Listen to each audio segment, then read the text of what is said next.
para leaders dan profesional. Malam hari ini kita akan bertemu lagi dalam acara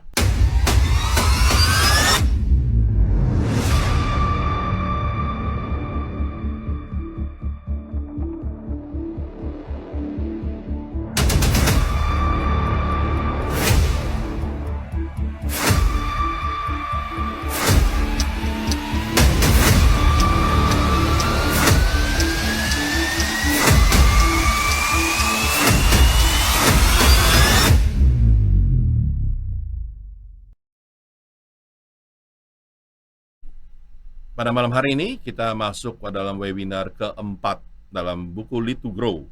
Dan untuk webinar pertama sampai ketiga Anda sudah dapat melihatnya di YouTube channel Lead to Grow TV.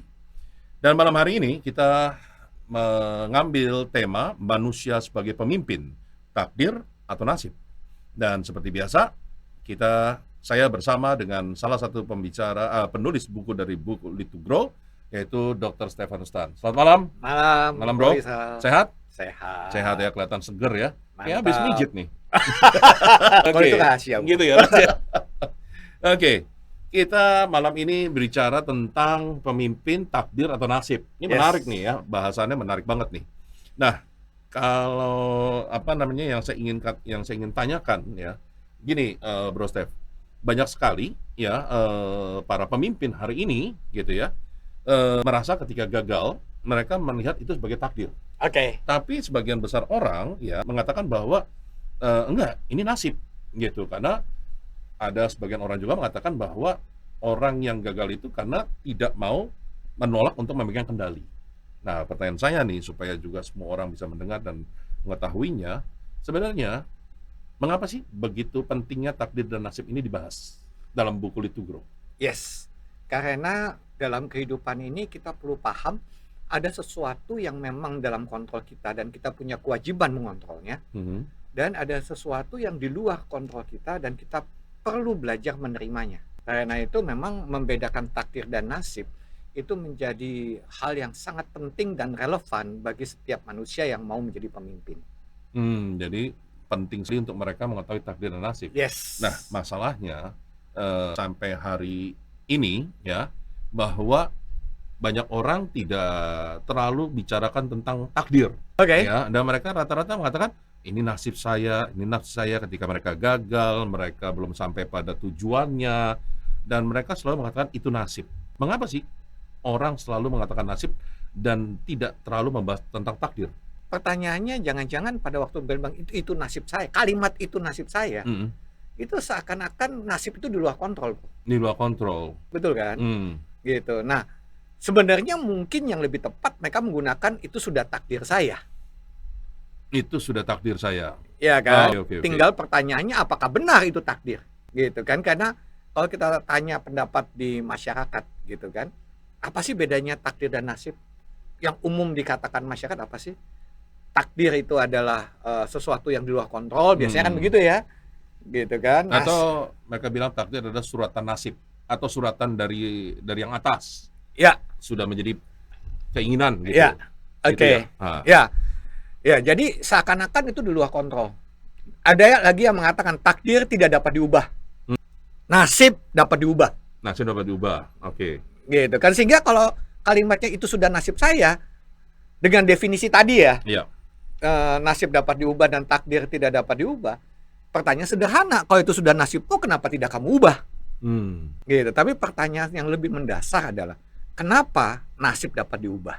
Mengapa nasib dapat diubah? Dan kenapa takdir tidak dapat diubah? Oke. Dan malam hari ini kita akan membahas tentang itu ya. Ya, kita akan bahas itu karena itu menjadi satu hal yang penting. Kita perlu paham apa tuh takdir dan nasib. Nah, Lead to Grow mencoba mendefinisikannya seperti ini. Keputusan Tuhan. Kalau Oke. itu adalah keputusan Tuhan, berarti yang boleh ngubahnya siapa? Tuhan. Gitu Ya. kan? Nasib adalah keputusan pribadi. Keputusan pribadi. Kalau itu keputusan pribadi, Oke. berarti yang bertanggung jawab mengubahnya siapa? Manusia itu sendiri dong. Yes. Menjadi menarik, Bro.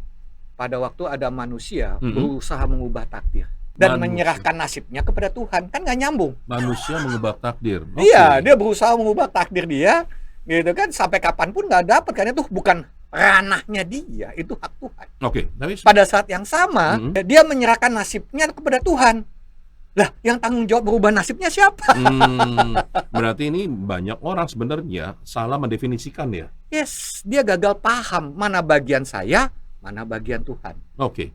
Nah, kalau kita gali lebih dalam, apa sih yang sebenarnya keputusan Tuhan yang disebut takdir itu seperti apa, Bro? Nah, Contohnya. contoh, lahir sebagai laki-laki dan perempuan. Oke. Takdir apa nasib? Takdir. Takdir, Karena yakin. jelas. Ya, Tanya, bisa diubah nggak? maksudnya apa yang diubah? Takdir katanya lahir sebagai laki-laki Aha. dan perempuan. Mm-mm. Takdir kan? Mm-mm. Keputusan Tuhan dong. Ya, Dapat diubah nggak? enggak dong. Kalau udah laki ya laki-laki dong. Bener. Banyak tuh orang ke Thailand. Laki-laki pulangnya berubah jadi perempuan. Laki-laki jadi perempuan ya tiba-tiba ya. Atau sebaliknya. Oke. Kalau begitu berarti dengan kata lain takdir bisa berubah dong. Nah, banyak orang bilang, kalau benar laki-laki dan lahir sebagai laki-laki dan lahir sebagai perempuan itu adalah takdir, harusnya nggak bisa diubah. Ya. Harusnya. Tapi kenyataannya bisa berubah. Pasti berubah. Tapi mari kita lihat lebih dalam. Pada waktu dia berubah, jadi dia datang ke Thailand tuh tiba pulang jadi cantik. Keren. Seksi Seksi gitu ya, lebih cantik dan lebih seksi daripada wanita yang asli, sebenarnya. yang original. Pertanyaannya, apakah benar dia sudah berubah menjadi perempuan? Secara fisik ya. Berarti yang berubah jati dirinya atau penampilannya? Penampilannya dong. Yes. Manusia Manusia punya kuasa, punya kontrol untuk mengubah penampilan, tapi tidak punya kuasa untuk mengubah jati dirinya. Dengan kata lain, manusia tidak punya kuasa untuk mengubah apa yang jadi keputusan Tuhan. Yes. Dia lahir sebagai perempuan, tapi dia ingin berpenampilan sebagai perempuan atau ingin berpenampilan sebagai laki-laki, itu nasib. Keputusan pribadi. Even dia jadi perempuan sekalipun, perempuan yang sempurna.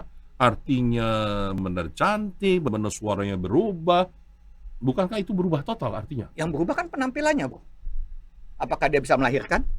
Oh. Gitu kan? Apakah hormonnya di dalam tubuhnya lalu hormonnya berubah menjadi hormon perempuan? Kalau kita tahu salah satu hormon yang dominan di perempuan kan estrogen katanya begitu.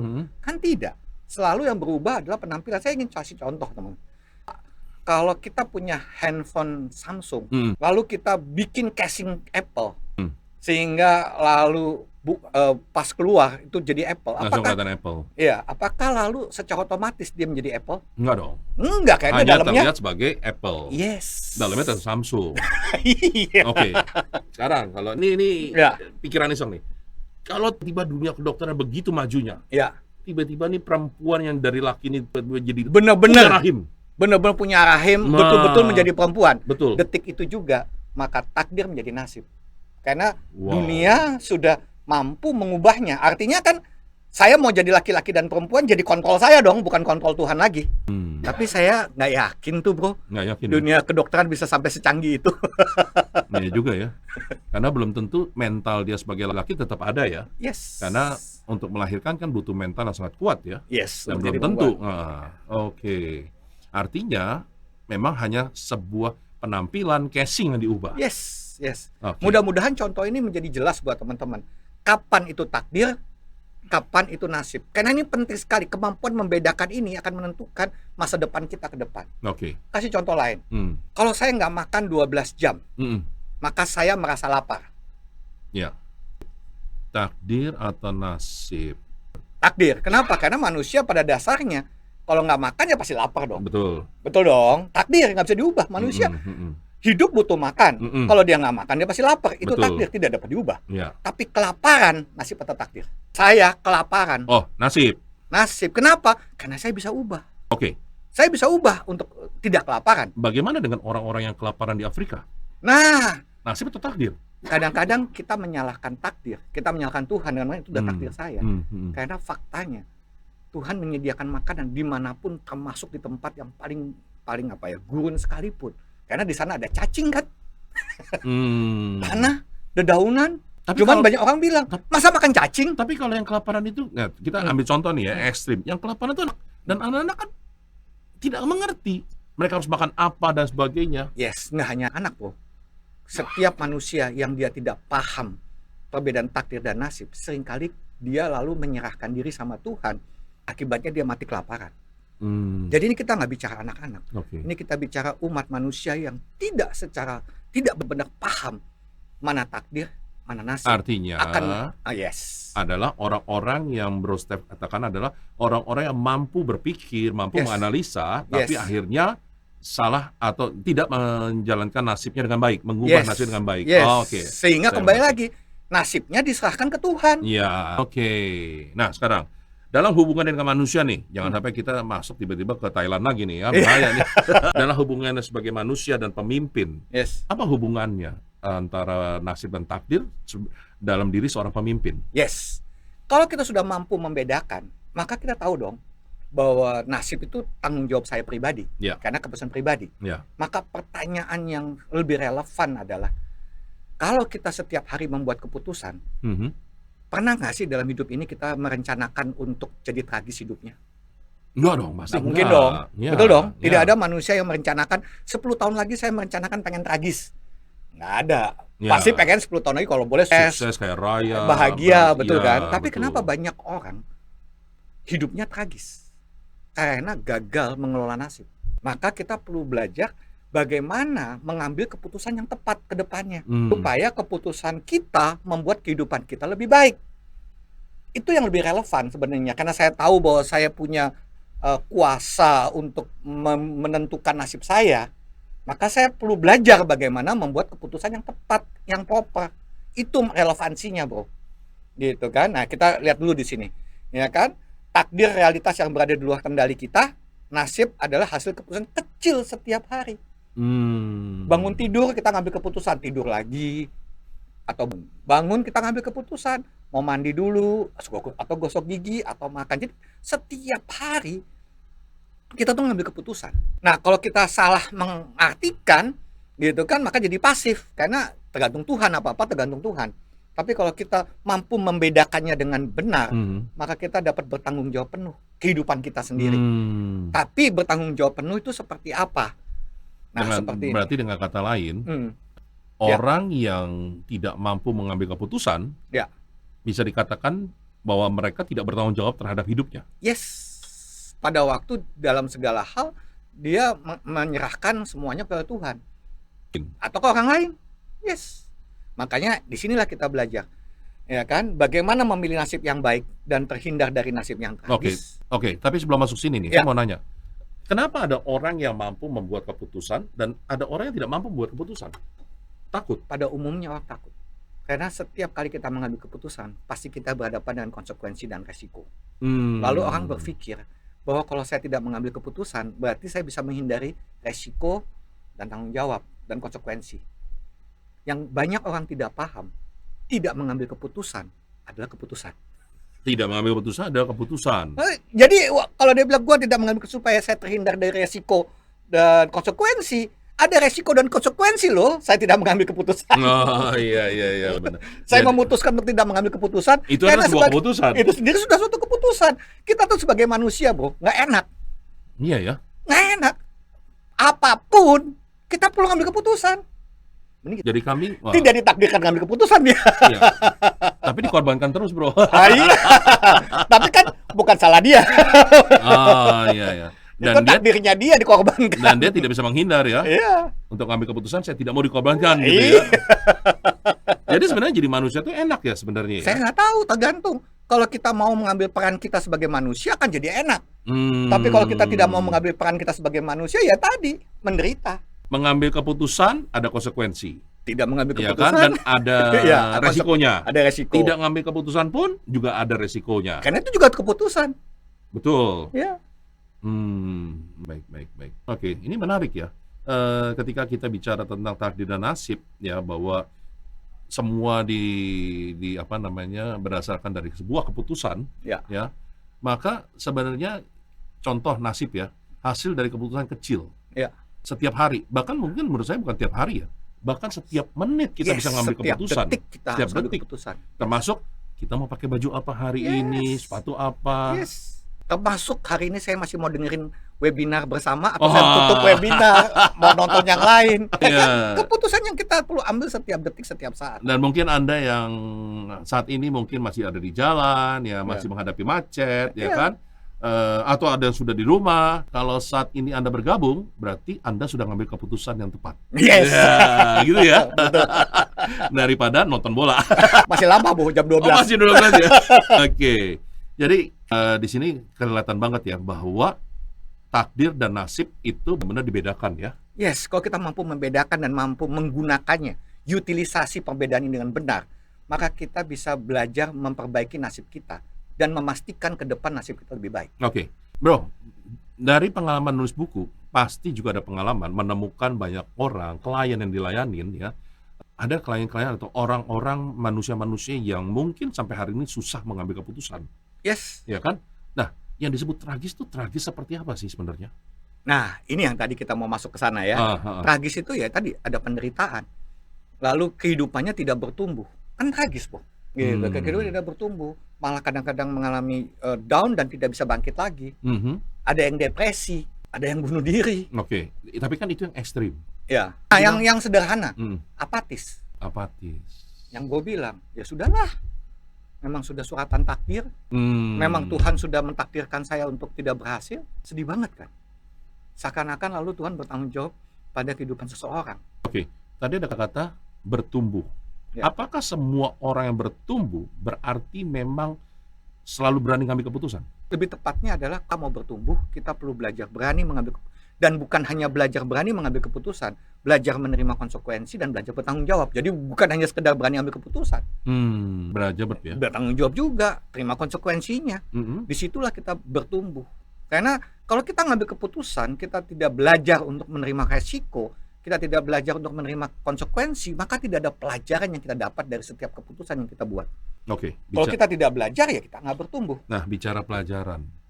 Problemnya dari kecil kan kita tidak diajarkan sampai sedetil itu. Yes. Ya kan? Untuk ngambil sebuah keputusan, apalagi zaman sekarang, ya kan? Kita tahu anak-anak aja yang ngambil keputusan orang tuanya. Yes. Ya kan?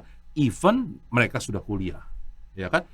Sehingga akhirnya terbiasa mereka tidak mengambil sebuah keputusan karena mereka menyerahkan itu kepada keputusan orang tua, orang lain dan sebagainya. Dan akhirnya pada dasarnya ketika terjadi kegagalan, mereka menyalahkan keadaan, menyalahkan Tuhan dan menyalahkan ini dan sebagainya. Nah, lalu bagaimana usaha dari Bro Steph dengan Bro Ivan dalam membuat buku ini? Bagaimana supaya orang bisa mengalami kesadaran ini? Itulah sebabnya ada webinar ini, Bro. Itu sebabnya kenapa buku ini kita adakan. Itu sebabnya dalam situasi apapun kami berusaha semaksimal mungkin untuk webinar ini tetap diadakan secara gratis. Ya banyak orang bilang gila, gitu kan, dengan nonton webinar ini selesai, lu nggak perlu beli bukunya. Ya, karena bagi kami membaca buku itu lebih penting dari hanya sekedar kamu beli untuk dipajang. Gitu. Kami berharap, kami berdoa buku ini bisa membantu berkontribusi untuk mampu mengubah nasib seseorang. Oke. Bro, selama jadi seorang coach ya, pernah ketemu dengan orang yang nasibnya tragis? Banyak, Bro. Banyak ya? Banyak. Dalam arti kata tragis artinya dia merasa putus asa. Karena buat saya sederhana sih, pada waktu saya putus asa, saya terpuruk, nggak mau bangkit lagi, bagi saya itu sudah tragis. Tapi kalau seseorang yang mungkin mengalami kejatuhan tapi masih semangat untuk bangkit lagi, masih mau berjuang, bagi saya itu belum tragis pada waktu orang menyerah dalam kehidupannya. Tapi bukankah itu tergantung POV-nya orang? Karena ada orang yang menganggap bahwa kalau saya ngambil keputusan ini, waduh, ini jadi musibah buat saya. Nah, sementara yang lain menganggap, enggak, ini satu peluang buat saya. Ya, bagaimana? Kembali, itu kan keputusan dia. Dan, keputusan apapun silahkan, Bro. Tapi yang maksud saya, yang saya maksudkan dalam kata tragis adalah pada waktu orang itu menyerah. Menyerah itu artinya, ya sudahlah, terima nasib aja. Ya sudahlah, ngapain sih ngoyo mikir yang susah gitu. Dia memutuskan untuk hanya sekedar bertahan hidup, bahkan lebih parah lagi gitu kan, yang kalau tadi sampai bunuh diri gitu kan ini. Tapi kalau kita bicara yang umumnya, ya sudahlah gitu kan. Apa sih contoh konkretnya, Bro, yang dikatakan hidupnya tragis? Contoh konkretnya dari makhluk hidup ini, ya kita ini manusia, ada nggak contoh konkretnya? Kalau kita bicara itu, kita lihat contoh tragis ya. Kita masuk dulu di sini, Oke. ya kan? Sorry. Oh. Nah, Ya. ini kita perlu paham dulu ini, gitu kan? Bagaimana memisah Bagis adalah kita harus keputusan kita jangan melawan takdir. Itu dulu. Jangan melawan takdir. Ya, ya artinya supaya hidup nasib kita baik, ya kan? Prinsip daripada bagaimana membuat keputusan yang proper, ya, bagaimana kita memastikan ke depan nasib kita itu baik, maka pastikan dari setiap kita mengambil keputusan jangan keputusan kita sampai melawan takdir. Karena apa? Prinsipnya sederhana, ya kan? Sederhana. Siapapun yang melawan takdir akan berakibat tragis. Ini prinsipnya. Jadi apapun yang Anda putuskan dalam hidup ini, pastikan yang Anda putuskan tidak melawan takdir. Kata-kata serem ya, tragis ya. Ya. Karena apa? Karena pada waktu Anda melawan takdir, kita tahu takdir itu definisinya apa? Keputusan Tuhan. Jadi kalau melawan takdir berarti melawan Tuhan. Wajar nggak? Luar biasa. Wajar nggak tragis? Gitu kan. Nah, saya ingin kasih contoh, bro. Ya kan? Ya, ciptaan Tuhan yang tragis. Oh ya, ada? Ada, bro. Nah, jadi supaya selain nanti, manusia ada? ada. Waduh, Pernah dengar ada makhluk hidup yang namanya kucing? Oke. Kucing, ya kan? Kelihatan deh di Indonesia ini ya. Ya. Kucing itu rata-rata kurus. Kucing yang nggak dipelihara ya, kucing liar ya. Itu rata-rata kurus. Kalau ketemu kita, itu suka ngeong, gelendotan, jilat-jilat. Terutama yang kalau lagi kita makan di warung tenda. Iya. Saya ke semua daerah, rata-rata kucing zaman sekarang itu selalu gelendotan, gitu kan, minta dikasih makan. Beda, bro, dengan waktu saya usia masih 5-10 tahun. Saya nggak tahu, bro, waktu masih kecil, ingat nggak? Kucing zaman dulu itu punya harga diri.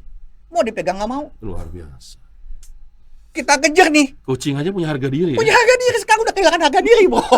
Itu aja sudah membedakan kucing zaman sekarang lebih tragis dibandingkan kucing zaman dulu. Kucing zaman dulu. Bagaimana bisa dikatakan bahwa kucing zaman dulu punya harga diri? Nah, kita lihat filmnya ya. Kita lihat filmnya. Luar biasa nih.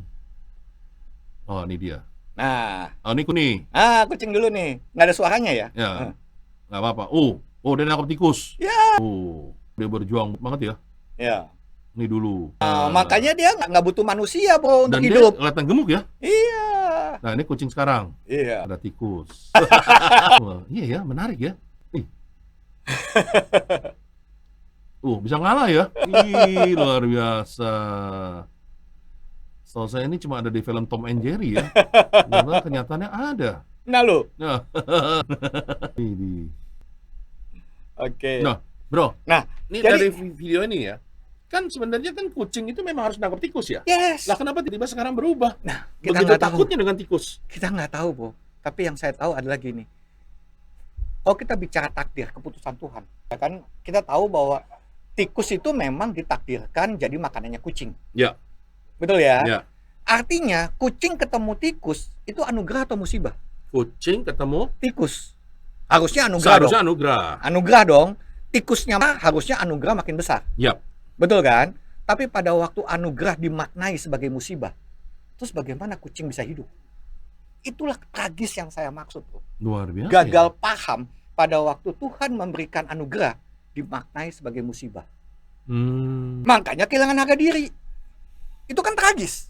Paham ya yang dimaksud tragis jadi? Oke, dia tidak lagi mampu berfungsi sebagai kucing. Ya, tapi bisa jadi begini. Zaman sekarang tikus kan gede-gede, bro. Yes. Nah, apakah ini menjadi alasan bahwa karena tikusnya besar, waduh, kucing makin takut dong? Yes. Tapi kita boleh adu, bro. Gitu kan, kucing sama tikus gitu kan yang gede nih. Ya kucing yang normal dimasukkan dalam satu ruangan kecil, diadu. Gitu kan? Saya percaya kucing kalau udah dalam kondisi tertentu pasti menang. Kenapa? Kucing tikus makin besar, makin apa? Makin kaku. Makin lambat. Makin lambat. Kucing lincah. Sehingga tikus itu hanya punya kemampuan melukai kucing. Tikus hanya punya melukai kucing. Iya, sahabatnya tikus ya.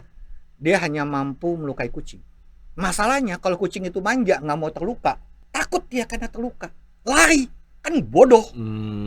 Padahal kalau dia rela terluka karena itu memang makanan dia rela terluka dan dia hadapi tikus itu, pasti tikusnya yang kalah, bro. Nggak ada cerita tikus menang. Kalau kucing itu sadar dia kucing. Pada waktu kucing itu tidak sadar dan manja, dia melihat anugerah sebagai musibah hanya karena nggak mau terluka, bro. Luar biasa, bro. Terus Tuhan mau ngasih rezeki gimana? Jadi analogi kucing dan tikus ini kalau kita tarik ya untuk para pemimpin dan profesional kita malam hari ini, ya, apakah ingin dikatakan bahwa banyak manusia hari ini ya melihat atau salah memahami bahwa itu sebenarnya anugerah dianggap sebagai musibah? Mari kita lihat, Bro. Kalau kita mau bicara itu, kita harus tahu dong takdirnya manusia apa. Yang pasti bukan menangkap tikus. Ya pasti. Kalau nangkap tikus berebutan sama kucing kita. Betul. Ya kan, jadi kalau kita mau masuk ke sana, aplikasinya di dalam kehidupan kita, ya kan, maka kita perlu paham apa takdir manusia. Saya dilahirkan sebagai manusia untuk apa? Oh, tadi saya pikir takdir manusia adalah menjadi laki dan perempuan. Itu salah satunya, maksudnya jenis kelamin. Tapi secara definitif, kalau kucing takdirnya nangkep tikus, kalau elang menyambar, contohnya, manusia apa? Manusia diciptakan untuk apa? Pada waktu saya tidak mampu menjawab ini, seringkali saya gagal, jangankan saya memenuhi takdir saya sebagai manusia. Lah saya sendiri gagal memahami untuk apa saya diciptakan. Dan itu banyak. Itulah sebabnya kenapa banyak yang tragis tuh. Makanya memahami takdir dan nasib ini menjadi sangat penting. Karena kalau saya tidak paham kenapa saya diciptakan, takdir keputusan Tuhan. Artinya kalau Tuhan memutuskan saya menjadi manusia, untuk apa? Jangan-jangan mereka berpikir cuma sekedar hidup. Yes. Sehingga kita tidak memenuhi takdir kita as a human being. Kalau misalnya begini, ada orang mengatakan, saya menjadi takdir manusia adalah menjadi kaya raya, menjadi sukses, berhasil. Apakah itu bisa disebut? Bahwa mereka tahu? Apakah semua orang kaya raya? Ya pasti enggak. Ya, kalau gitu bukan takdir dong. Tapi kan semua orang ada yang berusaha untuk mencapai titik tersebut, keberhasilan, kesuksesan. Maka masih berproses kan? Yes. Pertanyaannya sederhana. Apakah kita yakin bahwa itu keputusan Tuhan buat kita? Dengan kata lain, emang Bro Steph yakin bahwa keputusan Tuhan untuk seseorang misal atau sekelompok orang, ya udah ini kaya ini miskin? Apakah begitu? Saya tidak tahu, tapi yang saya tahu bahwa ada keputusan Tuhan untuk setiap makhluk yang namanya manusia. Jadi sebenarnya apa takdir manusia? Buat saya, dan kita nanti bisa diskusikan, bahwa setiap makhluk yang lalu diberi nama manusia, takdirnya cuma satu. Pemimpin. Yes. Jadi takdir manusia adalah pemimpin. Yes. Nah, saya dapat buktikan. Apa tuh? Sederhana aja. Di Indonesia, ya, pemimpinnya presiden. Oh ya. Jenisnya apa? Manusia. Manusia. Manusia. Di Amerika? Manusia. Adakah satu negara yang pemimpinnya bukan manusia? Nggak ada. Oke. Negara kan demokrasi. Ya. Betul ya? Oke. Pemilihan dong. Ya. Pemilihan presidennya? Maksudnya? Manusia bukan? Oh, manusia. Yang boleh milih? Manusia. Kenapa manusia yang boleh milih? Kenapa kambing nggak boleh milih? Kenapa semut nggak boleh milih? Karena kambing kan bukan manusia. Ya kenapa harus manusia yang milih? Karena yang dipilih adalah presiden manusia. Nah, kenapa manusia? Kalau presidennya kambing, ya mungkin kambing yang milih. Pertanyaannya kenapa harus manusia yang memimpin satu negara? Saya nggak. Kan lalu pertanyaan sederhana. Saya susah membayangkan kalau negara dipimpin kambing ya.